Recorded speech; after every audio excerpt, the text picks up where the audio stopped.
Happy Thursday, everybody. LL Nation, the Onora boys are in the building. Lefty podcast brought to you by Notre Whisky and NoraWhisky.com. It's that premium American whiskey, NoraWhisky.com. If you drink, you got to make sure you drink responsibly.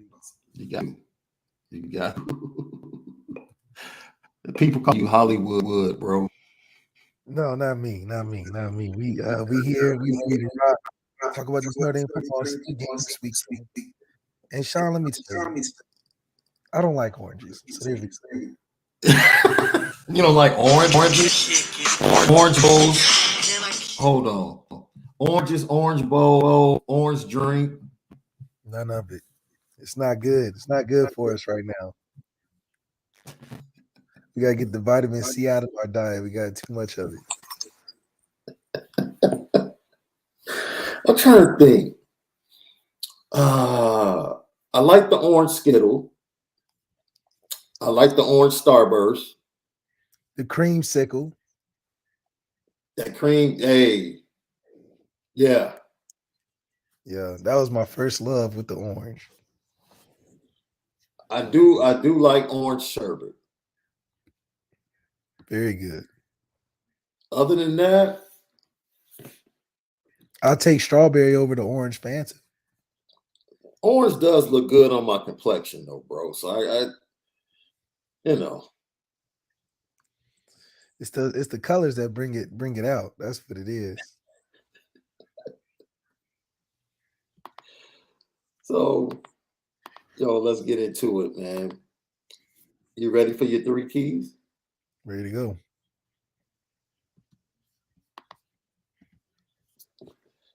Malik's 3 keys to the game. I can't wait to hear these. I don't know if you saw my recent tweet, but I have something I think is going to happen. I'm going to get to it after your 3 keys. This is Malik's 3 keys to the game, as always, brought to you by Notre Whisky. The first key to the game is we have to make the quarterback one-dimensional. Let's do a good job of not making every other team's quarterback look like Cam Newton or Trevor Lawrence, where they're having 100 yards rushing and 300 yards passing. Make them one-dimensional. That would make it a lot easier to get off the field and also make it easier to keep the points low. I think if you look at every game that we've had trouble with, the quarterback is scrambling around. We had Cal's quarterback looking like Michael Vick, where he's having all type of rush yards, on 2-man coverage. It would be great to keep that under wraps. So make the quarterback one-dimensional. The second thing, I would love to see a receiver outside of 87 go for over 100 yards receptions. Over 100 yards receiving. I think that would just show the benefit of what an offense can look like that features guys other than the one guy we got. We have a lot of talent, and I think we have the talent to show that. And this was be a good game to get have that in the midst, especially if they're a good team. I think that we're going to get a lot of rush yards, which I think Aldrich estimated for the last key has to finish the fourth quarter with plus 50. He has to have 50 plus yards in the fourth quarter. Why? Because those 50 yards, I know it's going to come in that 4-minute mark where we're trying to seal the game. It's going to be a close game for us, but that 50 yards at the 4-minute yard mark at the 4-minute mark for Aldrich estimated to get the close out the game in that 4-minute drive that I'm predicting we're going to have. I think that's going to be my third key. Those are Malik's 3 keys to a game. Now, I agree with you, but I'm going to split the difference. You want a 100-yard receiver. All I want is 250. Just give me two receivers besides Michael Mayer with 50 yards. I'm not even going to go way out there and beg for 100 yards. I just want 2 receivers to get 50. That's it. I'll split the difference with you. If we can get 2 receivers besides Michael Mayer with 50 yards, I don't care if it's 1 for 50. 1 for 50. Yeah, it just got to be somebody else. Yeah, that's right. Just 50 yards. You know why? I go back and I told people there are 2 games to watch. Notre Dame fans, go on YouTube or anywhere else. Go watch the Purdue-Syracuse game, which is very applicable to Notre Dame, and then go watch the Virginia-Notre Dame game from last year, right? To see what even without Brennan Armstrong, to see how the then offensive coordinator, now offensive coordinator, Nate, coaching Nate for Syracuse, attacks Notre Dame's defense. Those are the two games you can watch. The one thing from listening to Syracuse media that they are worried about, they struggle to cover tight ends. They struggle to cover tight ends all season long. All season long. That's going to be a problem. And they're probably going to give special attention, even more attention to Michael Mayer. Why? You go back to the Purdue game, which is crazy because going into halftime, the game was 9-3 Purdue. Mm-hmm. Going into the fourth quarter, it was 10-9 Syracuse. And then the teams combined for 42 points in the fourth quarter, which was helped by a pick six that Aiden O'Connell threw to a defensive lineman. But basically, they got big plays from Shaun Tucker and Gaston in the fourth quarter. And that's really what unlocked the offense for Syracuse that struggled primarily for 3 quarters against Purdue's defense. And I think we all know that Notre Dame's defense is a little bit better than Purdue's. But here's the key. Once again, freaking Charlie Jones, bro. Freaking Charlie Jones. This is why I say the Notre Dame receivers can get busy. Charlie Jones was 11 for 188, bro. And they played him man-to-man, bump and run the majority of the day, and he lit them up. Payne Durham, Purdue's tight end, 9 for 83, 2 touchdowns. People, this is the week that we get 2 receivers from Notre Dame over 50 yards. I'm not even going to ask for the 100-yard receiver. You're not going to ask for the 100. Am I asking for too much? You got me asking for too much. I feel like that's asking too much. Okay. I'll split the difference with you. Just give me Lorenzo Styles for 50, Tobias Merriweather with a couple of big plays for 50. Yeah. And I'm good. I'm good. Okay. Michael Mayer doing his thing, making big plays, attacking the belly of that Syracuse 3-3-5 because they struggle. That's it. There is no way and no excuse. There's no excuse for Notre Dame not to have 2 receivers over 50 yards. And the amazing thing is Drew Pine must expect the same thing because he said they're putting in the work to go ahead and do things and to continue the dominance that Logan Diggs pretty much started last week. That's the trend they want to continue. Yeah, man, I think I trust every single one of our receivers with everything I have. We were just throwing more routes after practice for 10, 15 minutes just now. And, Logan Diggs, that guy has such a motor. He practices really hard. He's gotten way more vocal. And, I think you see it when on Saturday. He runs with an anger that I've, hadn't seen as much until last Saturday, where he was just lights out, and kind of that's kind of how he practices, and that's how he plays on Saturday. And he's an unbelievable player, and I'm so happy that I'm able to share the backfield with him, and I'm excited for our future together. Drew Pine said he was out there 10 minutes with his receivers, bro. Yeah, out there 10 minutes. Yeah, should put in 20, but it's okay. Oh, you petty.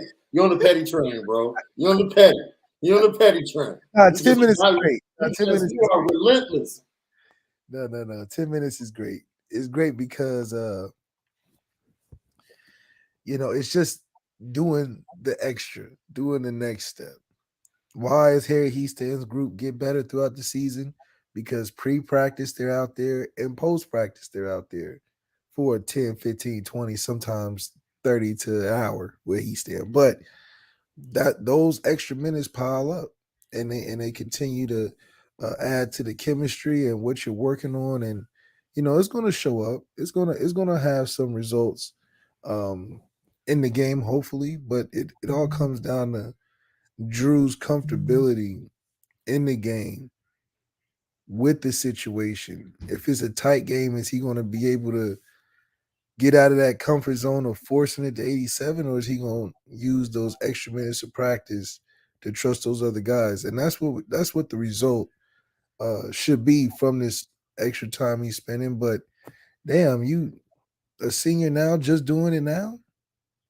I mean, come on, you're supposed to be doing this at every chance you get after practice.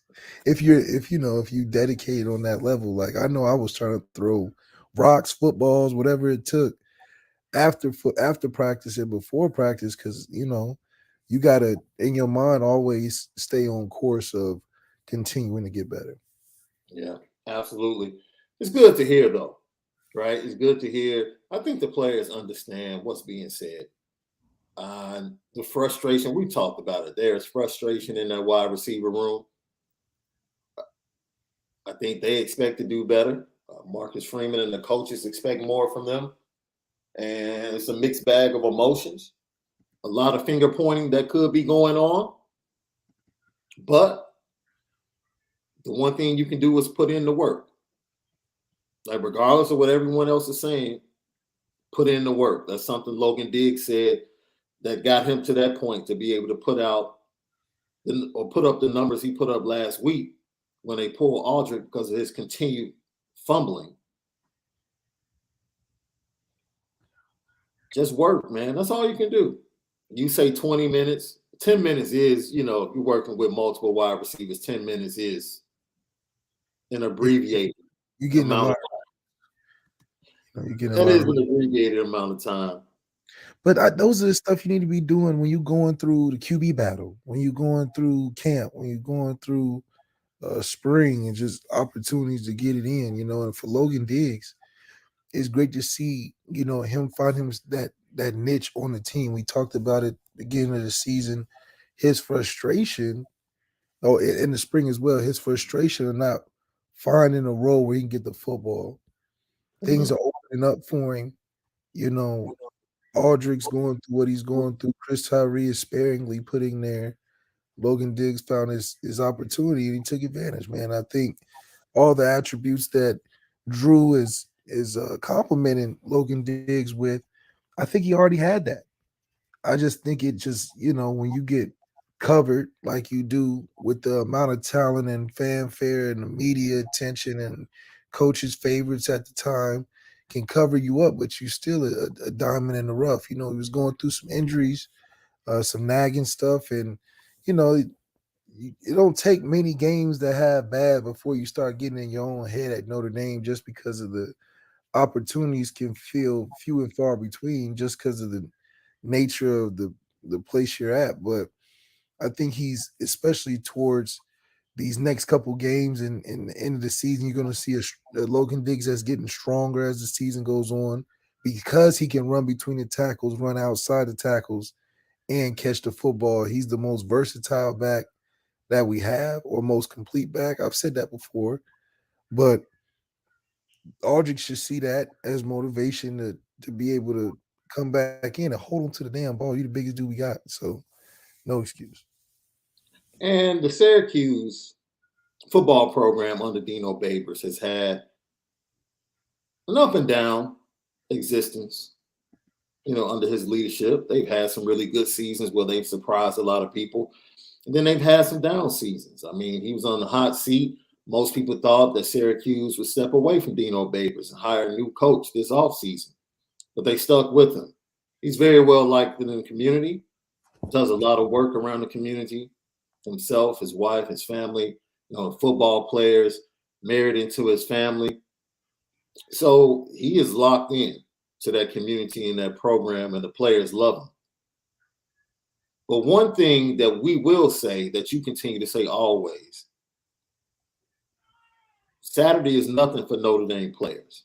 And what I mean by that is, this is being touted in that area as a huge game. Huge game. Has zero to do with their conference record. Has zero to do with whether or not they can make it to the conference championship game. But it's a huge game. It's a sellout. People are clamoring for tickets. They're writing stories on how to go about finding the cheapest ticket 3 days out from the game. It's a huge game for Syracuse, bro. Huge. And why? Because it's Notre Dame. I don't care. Notre Dame can be 3-4, 2-5, 4-3, 7-0. It's a huge game because it's Notre Dame. That's right. But Notre Dame and its players are used to this. When they walk into that dome on Saturday, the environment, the players for Notre Dame will be used to this. That's right. We just played in the Radiant Stadium. Will Syracuse be used to that type of environment? Will they be ready for the pressure of winning a big-time game like that at home? That's going to be the difference. And it was amazing because Dino Babers basically begged the Syracuse fans for help in his press conference. Been around a while, and I've played him a bunch of times when I was when I was the assistant coach at Purdue, assistant coach at UCLA, assistant coach at Texas A&M, offense coordinator at Texas A&M. I played these guys a lot, along with all the games that we've had here at Syracuse. And I've only had the opportunity of winning one time. It's very, very difficult to beat these guys. They're extremely well coached. They have fantastic talent, and you normally catch them in a venue. Beating them at their place is really, really hard. I take my hats off to the teams that have done it this year. But for us to have an opportunity here in Syracuse to have Notre Dame come to the JMA Dome, I expect it to be, and I hope it to be, a coming out party for our fans in front of the national media. I mean, this needs to be an animal party. Okay, there goes your movie reference, an animal party out there. And hopefully the fans will come out and show them exactly what our 12th man can do. The only opportunity I had of winning a game against these guys was at Texas A&M when they came to Texas A&M, and our 12th man down there showed off like they always do down there. And we need our 12th man up here to show off. We're going to need them. There's no doubt that Clemson fans help them, and we need our fans to help us. Wait a minute. Talking about how great Notre Dame was yesterday and begging his fan base to make a difference on Saturday. Yo, it makes me wonder how they're favored by 2 points. I'm like, Dino, you got a squad. But it's a difference between being hyped for a game and being able to walk on the field and emotionally handle the energy. That's right? what I was. The Yeah, Syracuse football players don't consistently get that energy. Notre Dame players consistently get the big game energy because they are everyone's big game. They were Marshall's big game. They were Stanford's big game. Syracuse just went to Clemson, and this is Syracuse's big game. This is the game the entire fan base has been talking about for a year. Not the Clemson matchup, but Notre Dame. Will Syracuse be able, coming off an emotional disappointment, can they emotionally get up but be balanced enough to control themselves because they struggle with penalties, being 93rd in the nation with penalty and penalty yards? Those are the things to watch early, in my opinion. The crowd is going to be raucous. It's a dome. You fill it up, you sell it out, it's going to be raucous, right? Notre Dame faced that at UNC. They faced that at Ohio State. Like this, what Notre Dame is walking into is probably going to be 75% of the energy they faced at Ohio State opening weekend. Like, it doesn't get any bigger than that. No, it doesn't. But I do think that it does have an effect just in general from just playing in that moment. Drew wasn't a part of Ohio State. Good point. Drew was also nervous at home against a team we're supposed to, break out the new stadium stuff with, everybody's supposed to come have fun, fans run on the field, that kind of thing. But this would be a really a challenge for Drew and how he handles himself in his first ruckus environment. It's crazy to see the coach, just like we talk every week, every team treats us like a Super Bowl game. Little old, nobody cares about us team. They're treating us like a Super Bowl. So, like you said, this has all the ingredients for these guys running on the field, even though they're ranked above us if they win. But I do think too that is a great opportunity for Marcus Freeman to go in there and reclaim some of that essence that he had coming into the season. That this team is for real, this program's for real. What he's doing and what he's envisioning for this program is still happening, and we can put those Marshall games behind us, Stanford behind us, and we're still Notre Dame winning when the chips are down. Lucky Lefty podcast brought to you by Onora Whisky. I agree with LL Nation. I got Michael Johnson says, dude sounds like he's crying for help. Yeah, but it's like a dog whistle. Like he's calling the people to, but I think he's trying to make it as tough as he can for the quarterback in the offense. I think with that extra boost from the fans, it's going to give him enough time to get to Drew, because I believe, like you said, they are going to be ultra aggressive at home.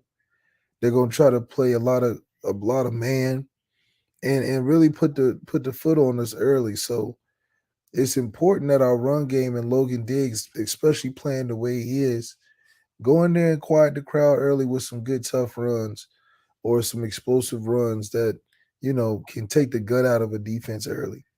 Yeah, congratulations in the chat to our boy Will C, who constantly supports us on the sobriety, man.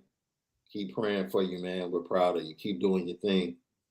LL Nation, we're here for you. Extremely proud of you, brother.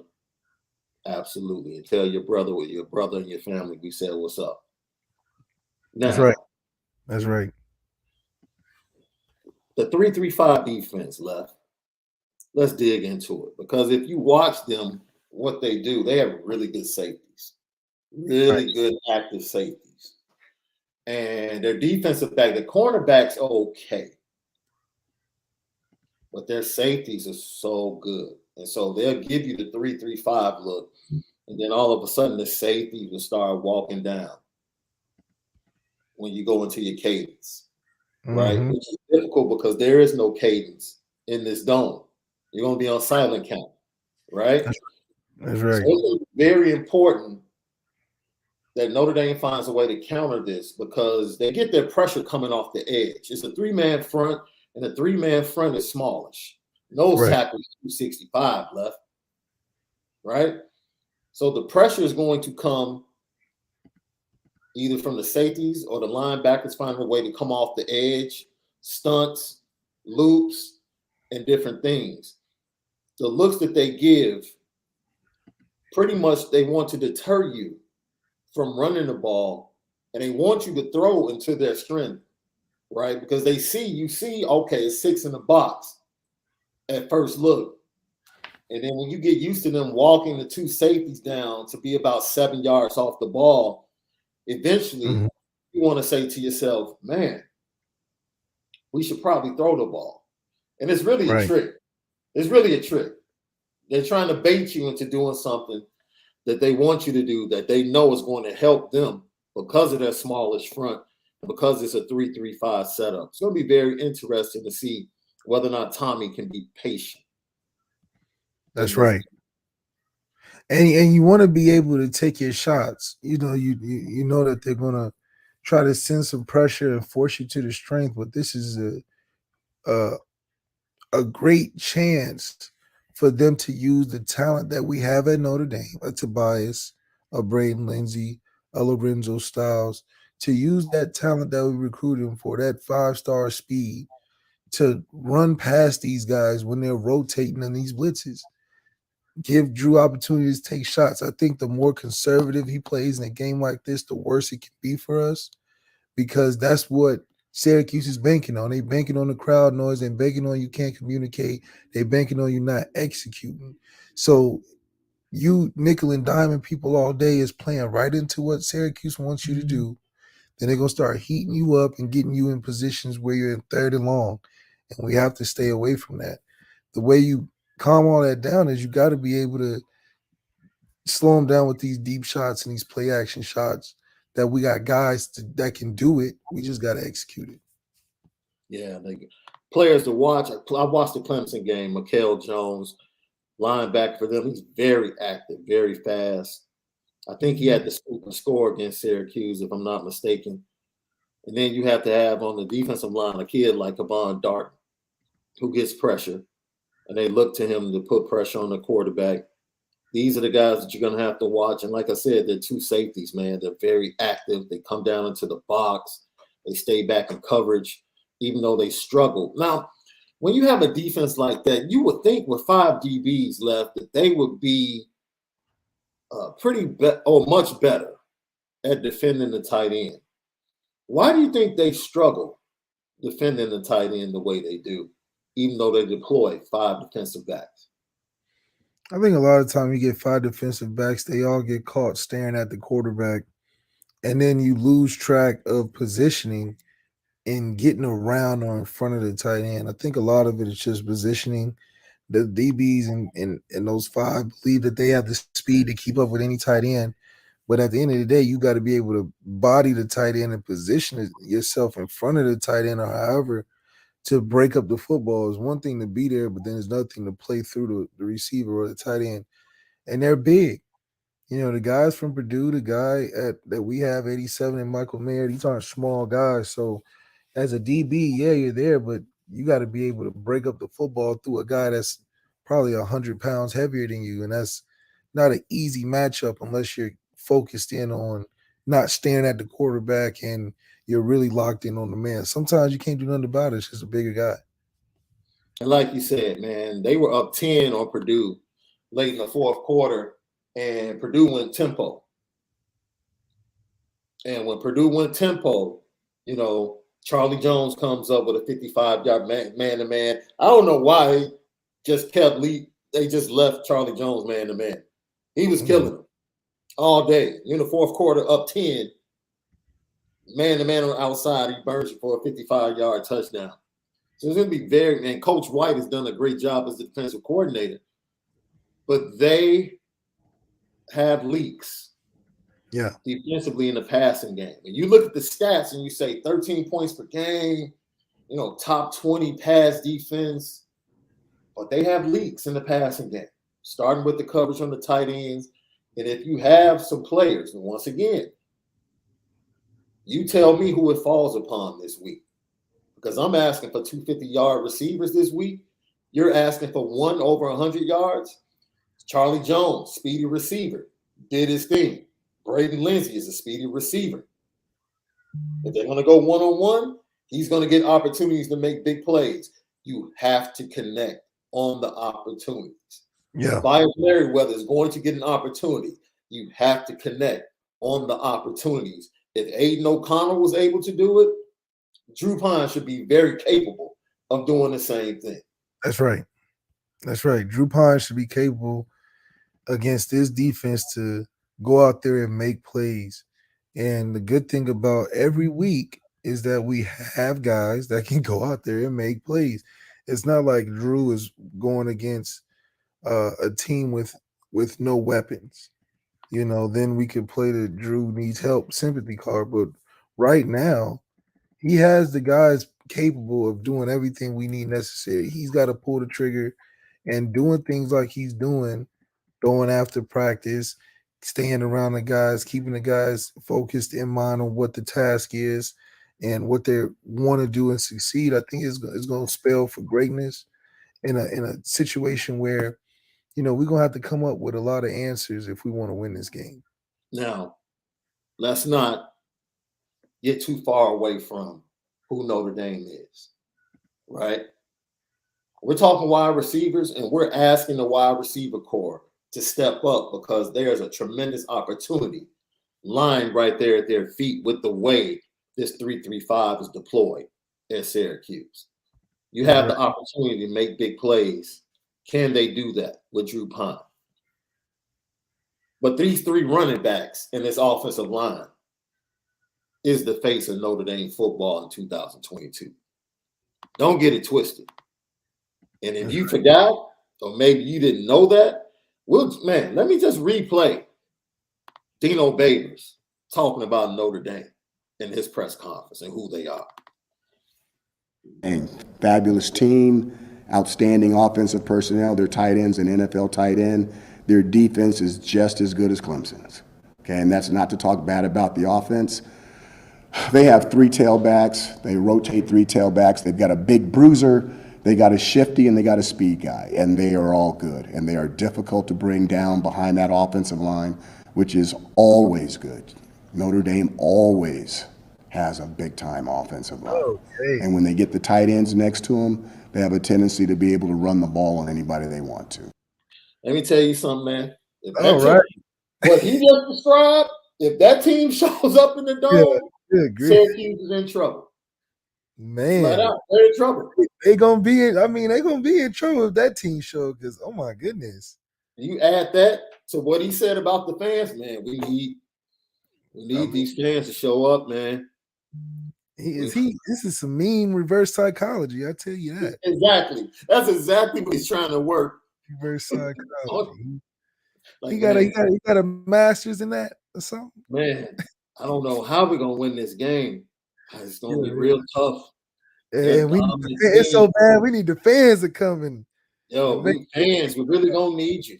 I only had one opportunity to win against that was this years team. Ago. I don't remember years ago as an assistant coach down at Texas A&M. The 12th man did their job. We're gonna need our 12th man to show up. It needs to be an Animal House. There's your movie reference. It needs to be an Animal House on Saturday. My brother, you're asking for a whole lot. You're asking for a lot. We just don't need Marcus Freeman to try to one-up him. You know what I mean? And be like, oh, but Syracuse, that stadium and them fans and that quarterback and let's just not be the good guys. You know that movie where he was like, you have a good day. No, you have a good day. No, you be spectacular. No, you be See, no, let's not play that game. Let's not play that game. Okay, we hear what you said, and we're gonna go in there and whoop you, like you talked about. That needs to be the energy that we go in there with, because we can't go in there falling in love with, oh, they came out for us. Oh my goodness, they're gonna give us our best shot, guys. Let's pray for them before we go out. No. We should be licking our chops at the fact and feel disrespected that they feel like they need to do all of this to play us. Like, no, this is some mean reverse psychology. We got to whoop you for that. Find something to motivate them to be pissed off. Mm-hmm. Don't go in there and be like, we respect our opponents and go out to eat lunch after together and hold hands. No. Oh, y'all wearing orange today? Oh, that's disrespectful. I hate orange. Just make something up. Yeah. Make something up. Like, they got a dome? I hate that. I like playing outside because the sun give me energy. And so, make something up. But don't go in there being like, oh, look at this. Oh, they're all for us. And no. And I don't think Logan Diggs, because we talked about it, we need somebody on that offense that's like, give me the ball. Mm-hmm. We got a lot of guys that, want the ball, but we're not having no guy except Logan Diggs that we saw last week, that said, give me the ball. Oh, I know everybody wants to get in there. I know Tommy wants to scheme, but give me the ball. Because I'll run us home.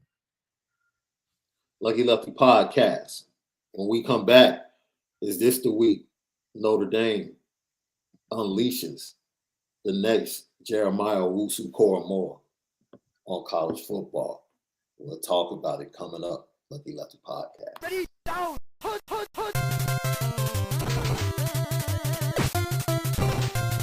Touchdown.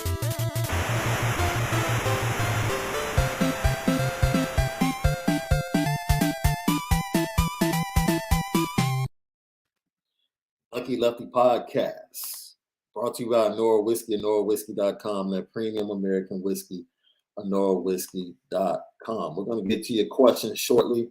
I see John Massey has a question from Malik about quarterbacking. Thanks for tapping in, each and every one. Marcus Freeman has met with the media.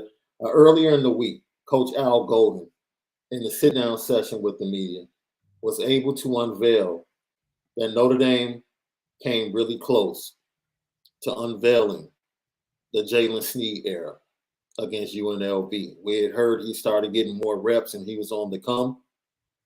And because of injuries in that game, Al Golden looked back, told James Laurinaitis, get Jalen ready. We might need him. That's good to hear. Good to hear. That's good to hear. That's good to hear. And you know what else left? If they play him now, they can play him 4 games and sit him and still keep, like, remember we talked about, Notre Dame holding on to the big jokers. Holding on to Just like, dude, they don't know how to play spades. They're just holding on to the big joker and playing him at the same time. It's like, it took this long to recognize who he was. He was the dude in the recruiting class. You knew who he was. You knew who he was.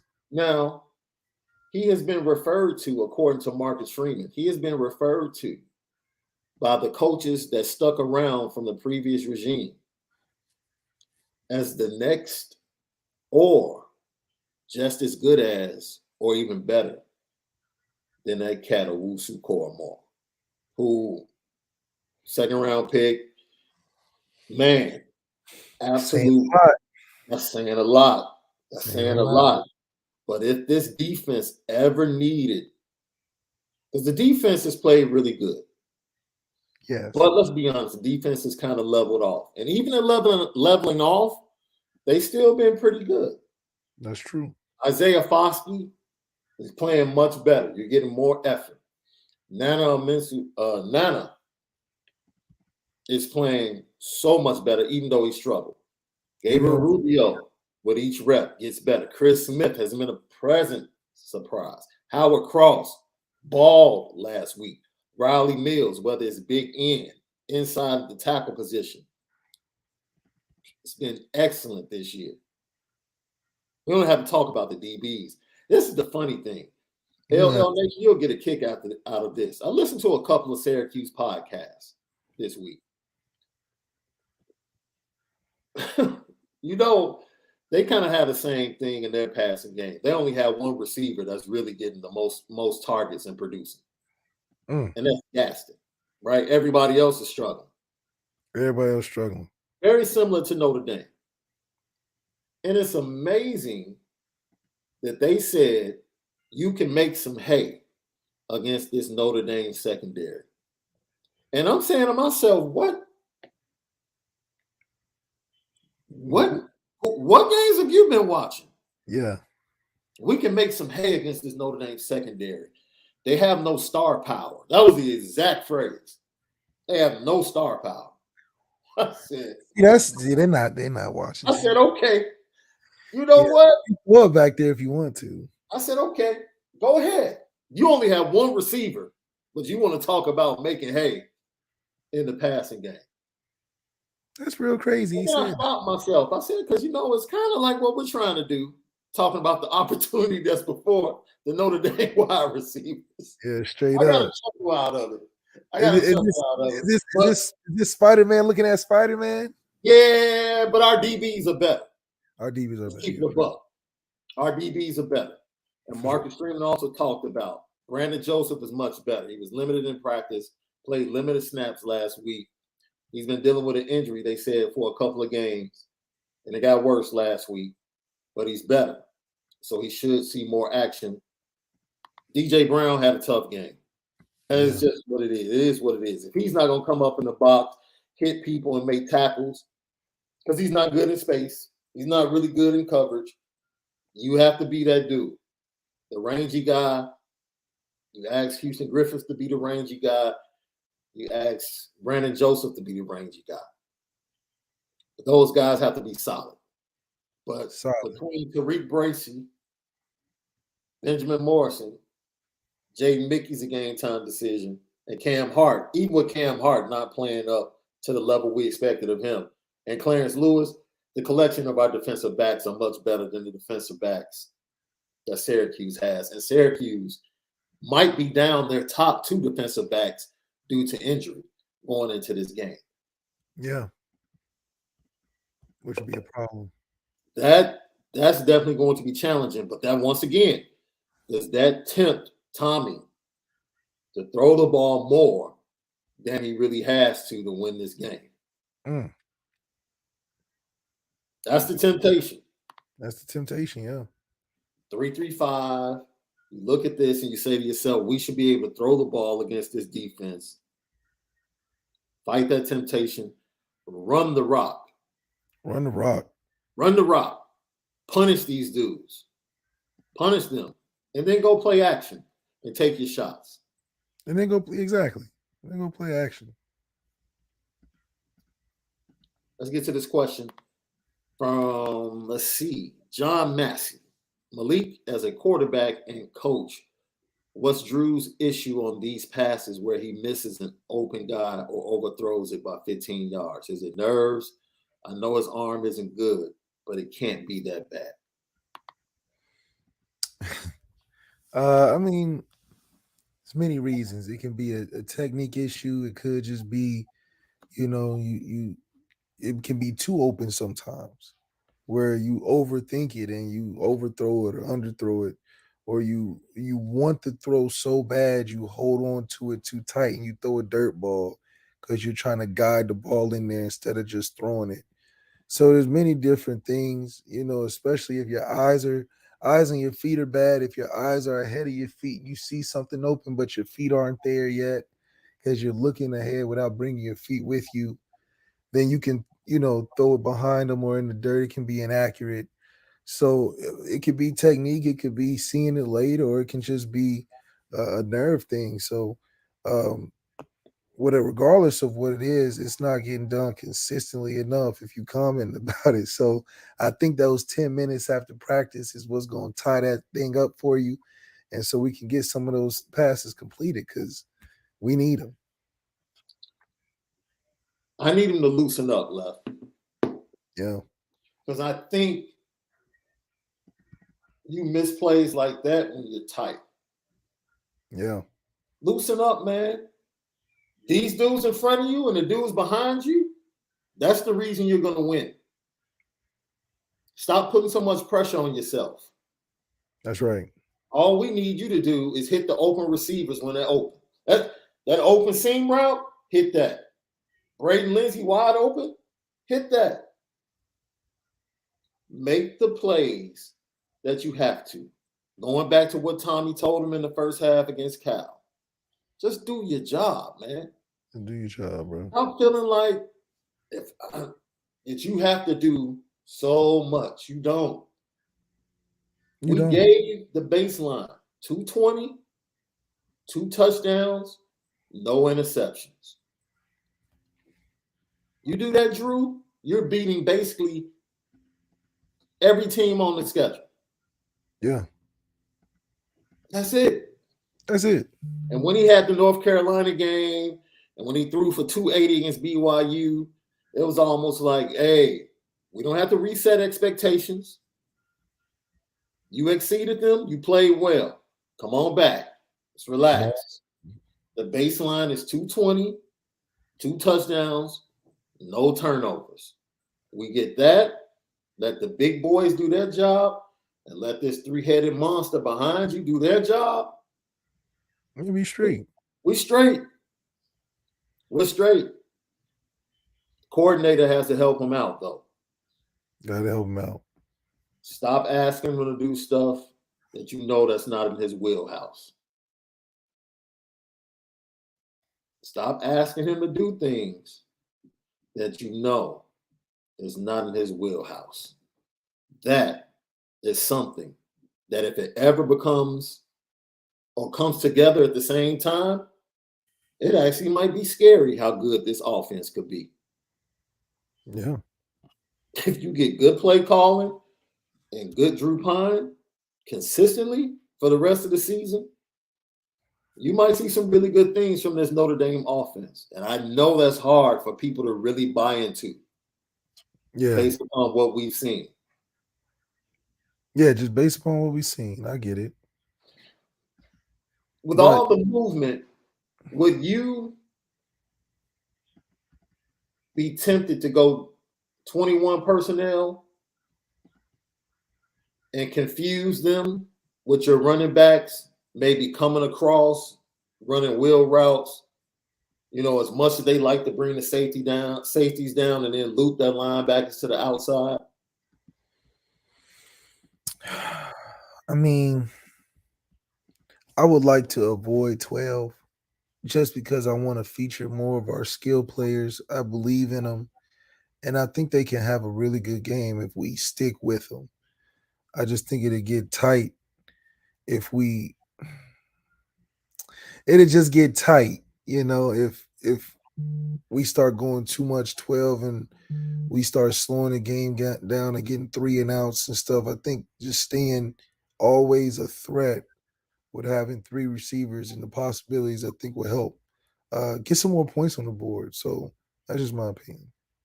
Just put points on the board. The 21 personnel, I would think, will give you an opportunity to still run the ball, but to use Chris Tyree in the screen game, use him in the pass game, get him some swing passes, right? Things of that nature. The Syracuse, they're definitely going to bring their safeties down to stop the run game, but also they're probably going to be man-to-man on the running backs out the backfield. Can they beat the running backs to the sideline on a swing pass? You make a man miss, that's a big play in the offering. That's a big play, yeah. So I think the opportunity will be there for them to possibly use 21 personnel. I'm with you, man. That 12 personnel, the 12 personnel is probably what Syracuse is going to prepare for the most. Yeah. Right? Because why wouldn't you? Yeah. 11 personnel up tempo. 11 personnel tempo. Let's go. Let's go. We will really mess the team up because they wouldn't expect it. I just don't think we would expect it from them. Yeah. 11 personnel, tempo, and if they want to bring people down in the box and have a single high safety, okay. Okay. All right. One thing that was readily available to Aiden O'Connell was the middle of the field. Whether it was Charlie Jones or whether it was Durham, the tight end. Because they bring the safeties down, they give that single high safety look because their safeties act as linebackers against the run game. Middle of the field. Just eat them up. Just eat them up. Middle of the field and runs to the perimeter. And I hope Notre Dame just doesn't think, oh, man, the nose tackle is 266. Let's just run straight ahead. Come on. No. The run game has to be more creative than that this week. It's got to. We just can't go in there being predictable because that's what makes it hard. Teams go like, we got them where we want them. We knew they was going to do that. And it's like, come on, man. Like, let's be the trickster in this situation, Yeah. Yeah. And they won't say it officially, but I think Shaun Tucker is battling something. And it could just be regular football wear and tear, not 100%. But I think him only getting 5 carries, 7 total touches against Clemson has a lot to do not only with scheming, but, him not feeling as well as he usually feels. But Dino Babers made it clear and plain yesterday when he talked to the media. We've made that's been solved. He's going to get touches this week. He's going to get touches, of course. Of course. They're probably saving him or something, I'm not even worried about Shaun Tucker, bro. Really? Nah. I'm worried about the backup. Yep, that's right. I'm not even worried about Shaun Tucker. I'm worried about the backup. The damn backup. I honestly don't even know a starting running back that is really giving Notre Dame problems. Can't remember the last one. Yeah. I'm worried about Jawan Price, bro. And rightfully so. I'm worried about Jawan Price coming in, spelling Shaun Tucker, and all of a sudden just breaking one off. Because Shaun Tucker, Travion Henderson, all the main guys, Notre Dame, they're focused. They shut them down. Yeah. And when it's a backup, it seems like we just kind of like relax. Be like, no way he's gonna run on us. Yeah. No way he's gonna try to run on us. I don't believe it. So I think Shaun Tucker just dealing with them without them officially saying it. I do think he's dealing with some nagging injuries, and I don't think he'll be at his best. I think they're going to give him the ball. They're going to do their best to get him the ball. Right? I said 17 to 20 touches. 17 to 20 touches. He'll get the opportunity to make hay, and you talking about setting the tone, right? If Notre Dame shuts him down in the first quarter and they force Garrett Schrader to have to win it, you like that? I do. You know why? Yeah. They have one receiver, and he's either going to be defended by Benjamin Morrison that's right. or Tariq Bracy. And that's our, we'll take that, and may even be bracketed. That's it. They're going to it. That's it. So if you shut down Shaun Tucker early, now it comes into what is the counter for Coach Nate? Where does he go? Right? Does he get frustrated and go away from Shaun Tucker? Kind of what he did. That's kind of what he did against Clemson when things got tight. Yeah. And Garrett Schrader, what did he do? It was all Gaston. He was waiting for Gaston to get open. And as you said before, the front seven for Clemson just took that game over in the third quarter. Just took it over. His scrambling ability. That's what I'm worried about. Why? Because that's been consistent every game. Yeah, quarterback getting out of the pocket, and that goes to linebackers, which I would love to see Jalen Sneed inserted. Love it.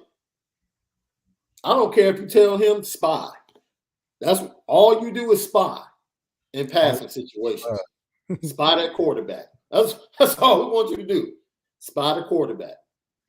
Spy that QB. Stop him from scrambling. If you can deploy him for something like that and let him take him away on third downs and third down and long, I'll be happy with that. Put him in that rover position and let him run, because that's what he does best. Just let him run and make plays. Let him run and make plays. That's right. Let him run and make plays, man.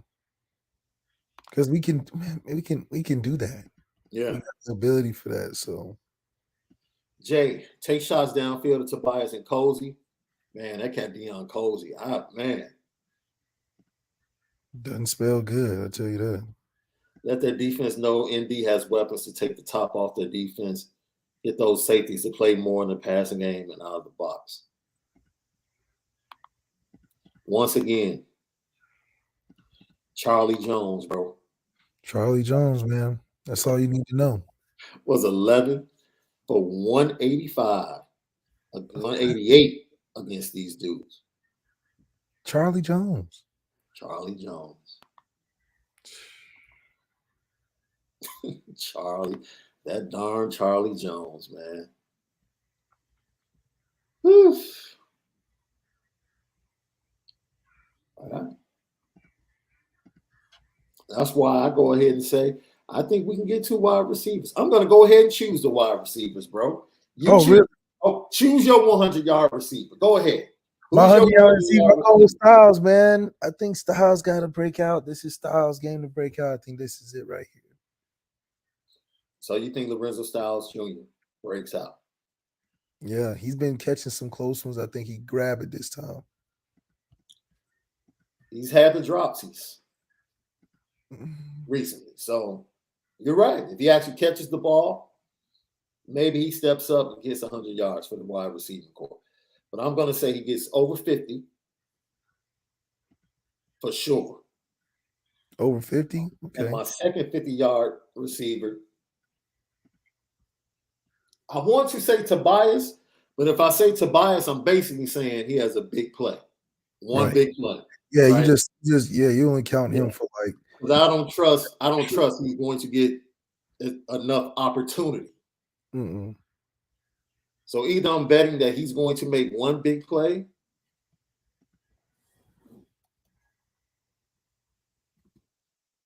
Jaden Thomas. And the reason I choose Jaden Thomas is because middle of the field is where you attack this 3-3-5. Okay. Either beat them vertically on the outside or attack them down the middle of the field. Jaden Thomas is that middle of the field guy. I wanted to say Braden Lindsey, but for some reason, him and Drew Pine just don't seem like they can connect, man. They don't. I don't know what it is.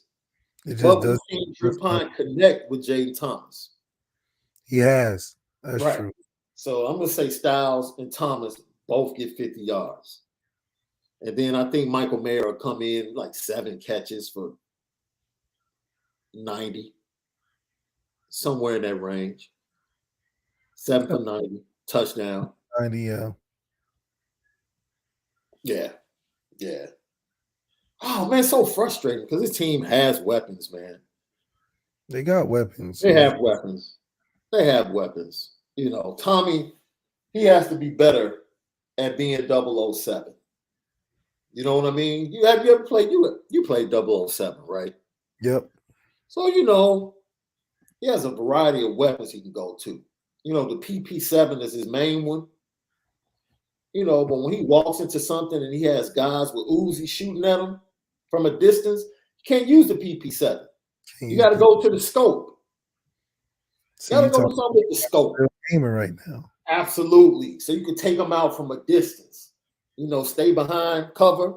Yeah, yeah. Bam, take them out from distance. That PP7 from that distance, that's not doing anything. Yeah. And Tommy, he's up top. He needs to stop looking at the game and trying to attack with that PP7. He needs to get something with a scope.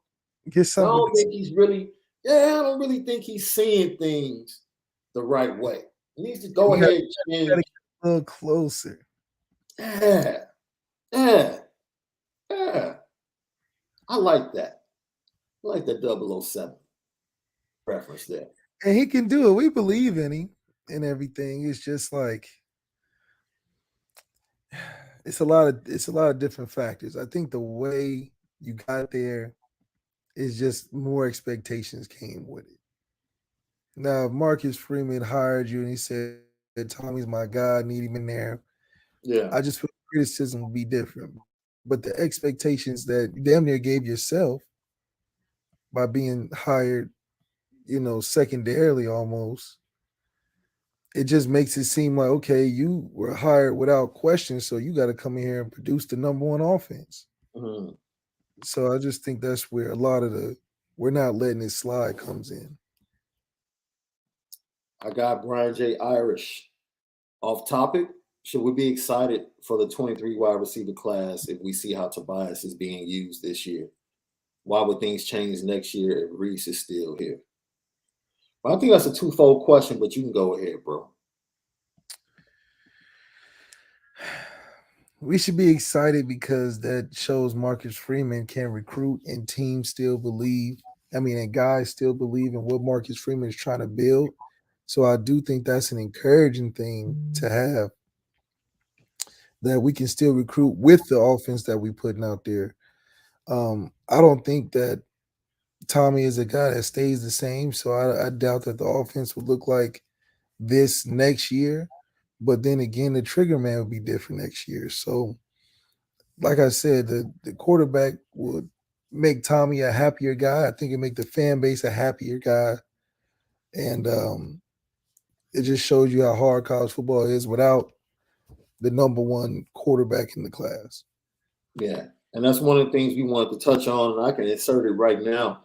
Right, conversations are being had, not just at Notre Dame, but all over the country about the transfer portal right now. Like, this is what it is. This is the culture of college football. Like, this is when you start those conversations. It's not when names are officially put in the portal after the season. No. Back channel conversations are happening right now.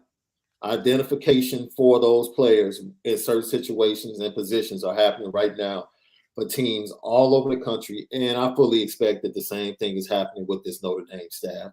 They understand what needs to happen at the quarterback position. They know. They know. As much as they can sit here and say that the wide receivers need to step up and do this and do that, they know that the wide receivers are not getting the best shape of things because of the quarterback situation. They know that. They know that. They know that. And they have to be fair. And so, we've talked about a couple, Hank Bachmeier, he's already in the portal. You expect Sims from Georgia Tech to be in the portal. And I tell you all the time, go look at backups. Go look up backups. Backups that have been on teams for at least 2 years that have been supplanted or have a younger quarterback in front of them on the depth chart. And that's your clear target.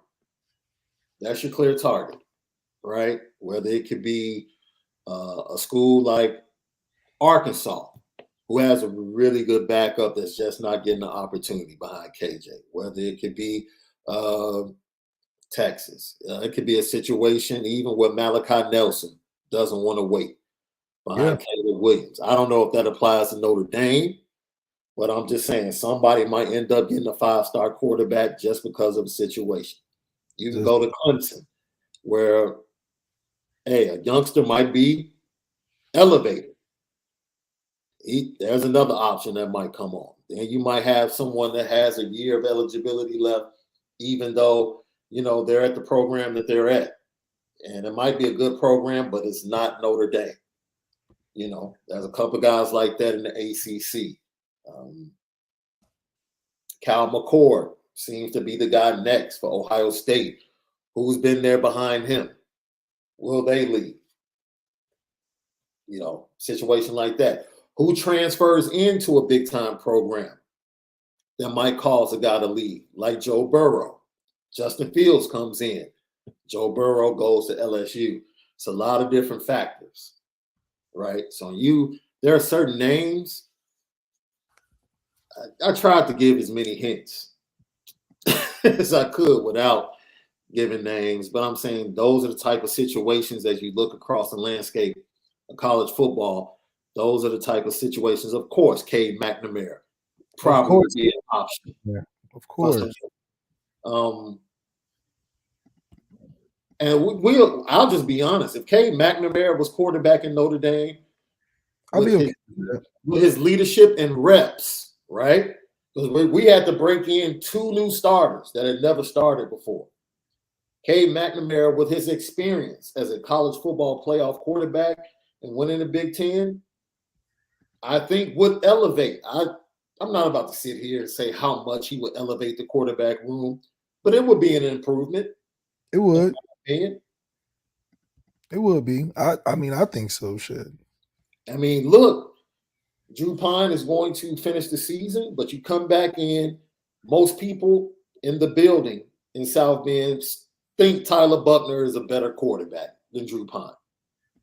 But even if you ride with Tyler Buckner next year, you're still dealing with the same thing. He only got a chance to play 2.5 games. So he's still learning and trying to get reps. It's going to be a difficult situation. Just because the situation might get hairy. Yeah. He sees 2 transfer guys coming in, especially 2 transfer portal guys coming in. He's going to be like, I'm on even footing with all these guys. Maybe even less because they played and this, that, and the third. So Tyler Buckner, he's got a lot of decisions to think about as well, especially not being able to come back this year. Yeah, I agree with that.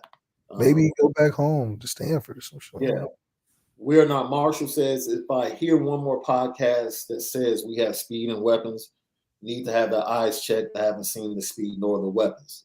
You don't have a quarterback. You don't have a quarterback. You've seen Tobias, so you don't have a quarterback. So of course you wouldn't see the speed. You don't have a quarterback.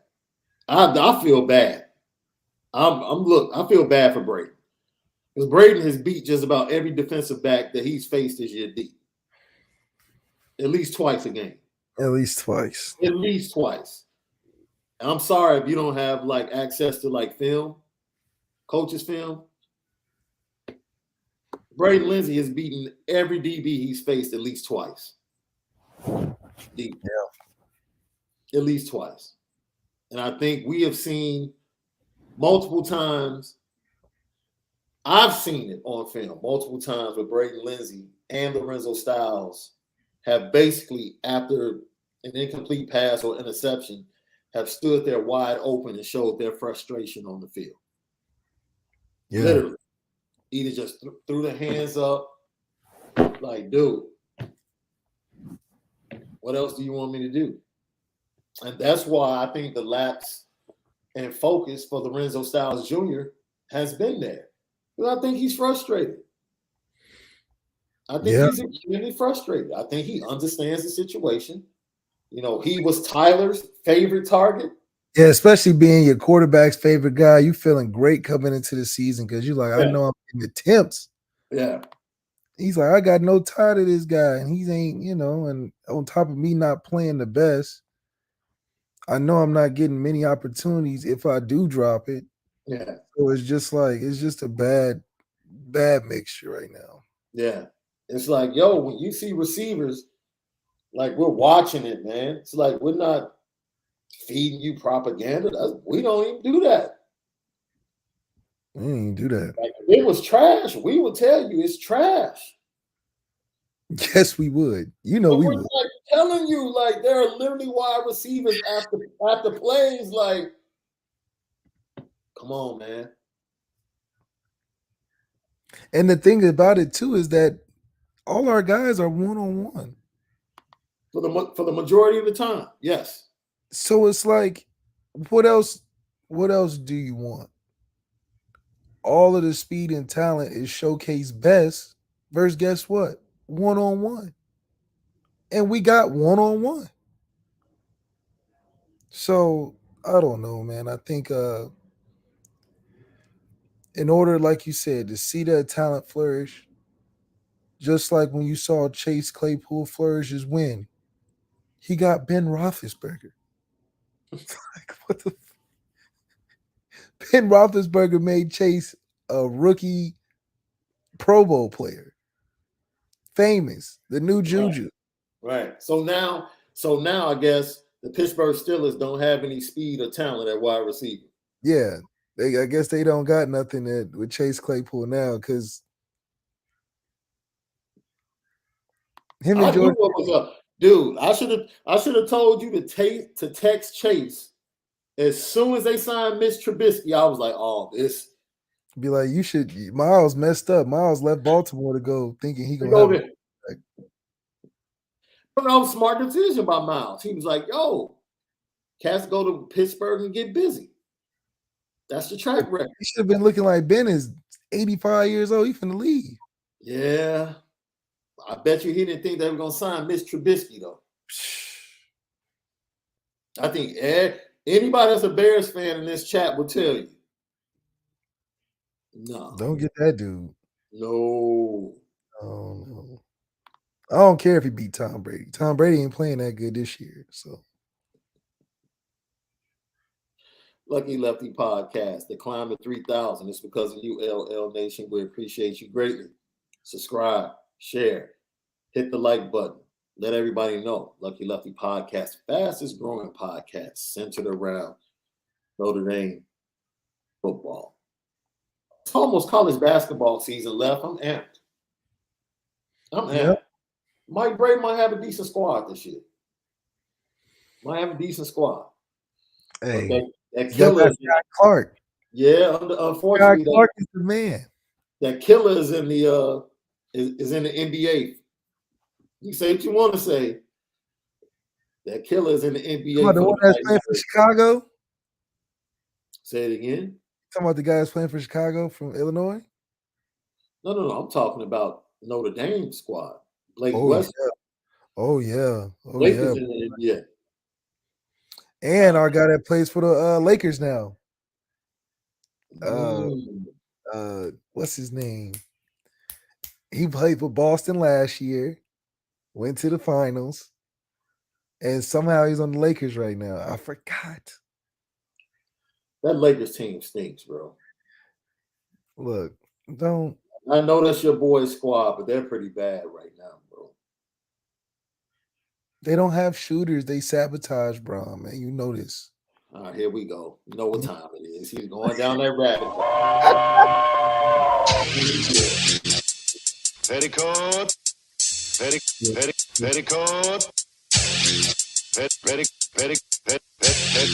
Petticoat Junction. It's time to get petty. Oh, we did a good job executing. Are you upset with something? And fire up the Petticoat Junction train. I just don't like you. You don't? No. What is today's petty historic? Petty Junction.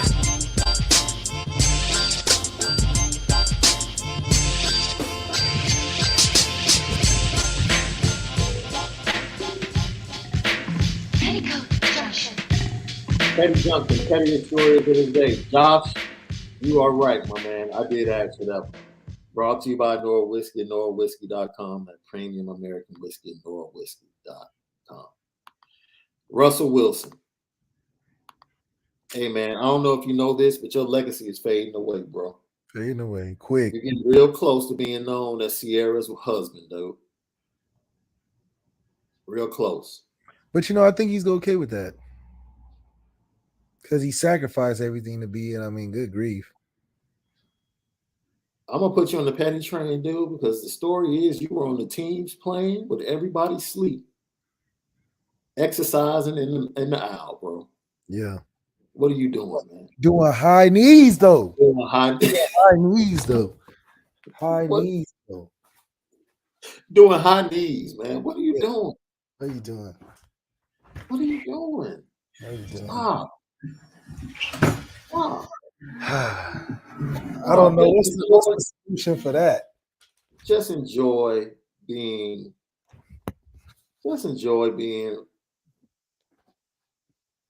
Oh, man, play football, collect checks, and be a husband, dude. You're doing too much, man. I don't know. You're not winning games. Seems like you're begging for attention. You might be the fourth best quarterback in the division. And he can't break character. That's the saddest part. It's like he can't not be that let's ride guy. He can't do it. He can't stop cosplaying a quarterback as a quarterback. I agree. Like he just can't, like if he had to stop and be like, you know what, go up in the media and be like, man, I've been putting on facade for 10 plus years, man. My name is Russ. I ain't no Russell Wilson. I'm Russ. I'm Russ, and I'm not playing too well, man. And I'm getting old. If he just go up there and be like, look, it's not let's ride, it's let's sit down. Like let's do something else. my nephew texted me last night, right? I'm petty. Put me on the petty train. My nephew, he's a huge Lakers fan, huge LeBron fan, just like you. He texted me last night and he said, we faking everybody else out. I said, what do you mean? He said, we're going to end up getting Victor. And then it's really going to be a problem. I said, oh, so the Lakers are bad because they're trying to get Victor in the draft with the number 1 pick? He said, yeah, They don't have picks for the next. I said, let me be petty. The New Orleans Pelicans own the pick. Yes. So if they get the number 1 pick, Victor's going with Zion and B.I. He will not come. Like they don't have any destiny over picks, over nothing. Nothing. The only thing they could do, I saw a theory yesterday, they could be tanking by using Russell Westbrook can play all these games and play bad late so that these teams that are tanking for Victor trade for Russell to lose them games when it matters to get that #1 spot. That's interesting. Tanking and trading for Russell Westbrook. They play both Russell suck, They're not playing well right now. No, not at all. Tomorrow, predictions. I think it's safe to say both of us feel like Notre Dame's going to play really well. Whether or not they win, you have to show up tomorrow. Might have a special guest. We'll dig a little bit more into what Notre Dame can do defensively to shut down Shaun Tucker and Garrett Schrader and Amari Gaston. And then we'll do it for the culture. We're going to talk a little Black Panther tomorrow. Because if Ryan Coogler was able to get Rihanna back in the studio and motivated her to do another album, that dude might go down as the GOAT for various reasons. I'm just saying. If he can get the creator of Boondocks to make another series, then I'll say that. When they drop the song dedicated to our boy Chad tomorrow, you gonna cry, bro? No. You lying. No. Stop lying. The second Black Panther, first of all, they got Wakanda getting destroyed or something. So why are we watching that? Relax, man. You're such a piece. Let it play out, dude. Let it play out. What do you think about all the women action movies, all the women James Bonds, like Queen Latifah beating up a bunch of dudes in The Equalizer? What do you think about that? That for me, based upon the movie, going to Queen Latifah in that fashion, was I haven't really gotten into it, so I can't give a fair assessment. It was strange. It's strange. It's like I've seen CBS joint, or is it CBS the washer? Is that it with the young lady that's like a custodian? Yeah, she whooping people too, and that was actually intriguing. Whooping people. You have to give it a chance. That one is actually intriguing. All these movies and shows about these main character women just beating up dudes all the time. I don't know if I'm liking it too much. There's nothing wrong with it, but I mean, some of it ain't realistic. Let's keep it a buck. There's a lot can happen, right? Like, there's a lot we're hearing, and we'll dig into it a little bit more tomorrow. Like, of course, we know that a female BP is coming in this movie. But then again, last we left, Chad was supposed to be consummating something. I mean, does he have a seed? Does he have a young seed that's on the come? And the next Fantastic Four will be 4 fantastic women doing fashion design or something like that. You're going a little bit. You're going too far right now. You're going too far, bro. I mean, like, dang, everything is Superman. I mean, good. You're going too far. I mean, the transitioning and digging into the Marvel bag, which they haven't really tapped into the female characters in Marvel. They really haven't. I mean, She-Hulk. The Hulk may be the most massive. Wait a minute. You never read She-Hulk comic books? I have. I'm just saying, at a time like this, everything. When's the next? Man, when's the next? I was gonna say, give me a character you would rather see. I want to see another exploration of She-Hulk and what they're doing. Meg Thee Stallion and She-Hulk twerking and stuff. That's not super. Okay, I'll give you that. That was okay. Come on, what are you talking about? Are they gonna make the next? Just trying to capitalize on her brand. Are they gonna make the next Speed Racer a woman? Like I said, you're going too far. I'm asking a question. You're going too far. I'm just asking a question. Speed Racer, a classic. But you have to do. What else would you want them to do? There had to be someone to transition to the Samurai third. Jack. They're gonna say what? Samurai. They're gonna say Samurai Jill. Like I said, you're doing too much. That's not. Samurai Jack is a classic. You're being a little extra right now. Oh my goodness. You're being a little extra right now. Samurai Jack, Johnny Bravo. You got a little toxicity coming through. That's not toxic. You got a little toxicity coming through, bro. Because the woman you're taking something that's seasonal. Wait a minute. You're taking something that's seasonal and you're trying to make it a bigger picture situation.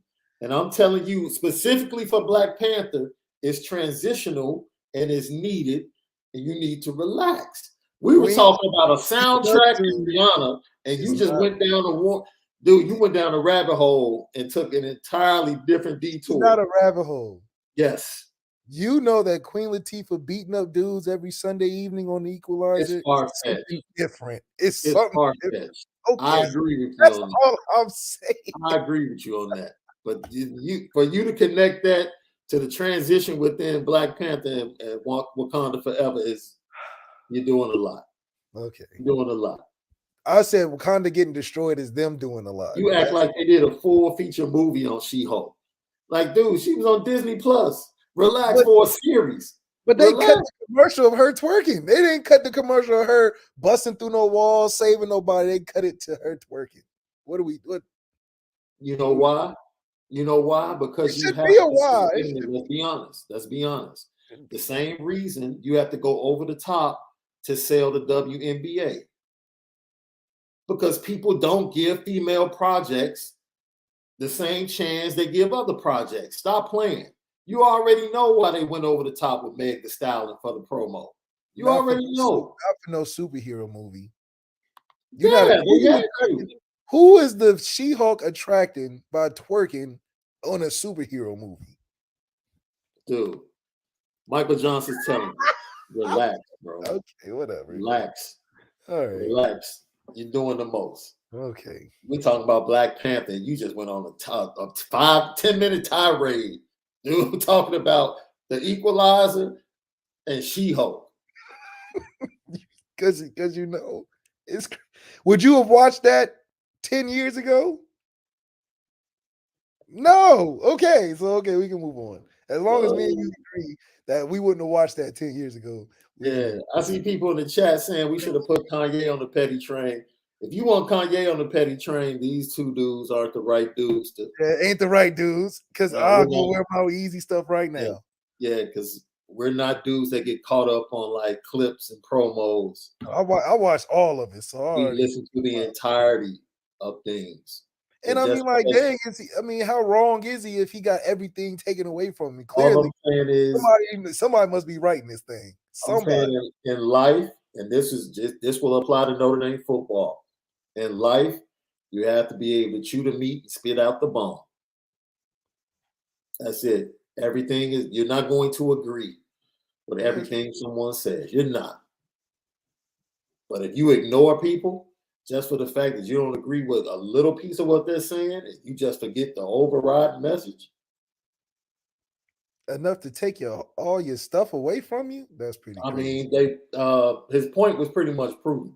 I mean, and I'm not sitting up here talking about what he said and what was out of line and out of bounds. I'm just talking about his overall point.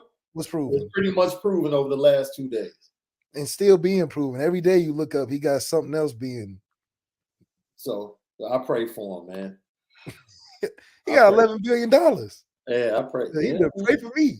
He's not struck. Right. Pray for us. Pray for us. Right. We'll see y'all tomorrow.